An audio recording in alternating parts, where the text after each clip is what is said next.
চট্টগ্রামের পটিয়ায় অস্ত্রের মুখে আবারও ২১টি গরু লুটের ঘটনা ঘটেছে। ভোরে উপজেলার ধলঘাট ইউনিয়নের নন্দেরখিল গ্রামের মরিয়ম এগ্রো ফার্মে এই ঘটনা ঘটে। এ সময় ডাকাত দল খামারে ঢুকে ৩ নৈশ প্রহরীকে বেঁধে মারধর ও অস্ত্র ঠেকিয়ে ২১টি গরু লুট করে নিয়ে যায়।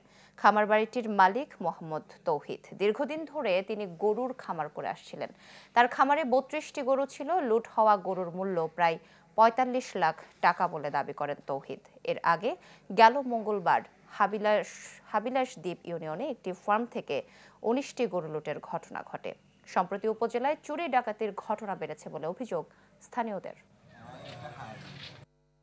দেখতেছি যে এটা আমরা গরু দুইটা দেখতেছি যে এখানে বাহিরে বড় গরু দুইটা এখানে বাহিরে একটা এরকম একটা লোটাত ছিল, একটা দাঁড়াতে ছিল। তখন আমি বুঝতে পারছি মানে ঘটনা একটা করেছে। দাদা খুলছি দেখি যে বাঁধা কিছু এরকম বলতে আমাদেরকে বেঁধে গরু সব নিয়ে গেছে। তারপর আর একটা লোক এটা কই এরকম বলছি গিয়ে ওখানে দূরে আমি গেছি, দেখছি যে এর ঠামা দিয়ে এরকম বাঁধে লাগছে, এরকম খুলছি।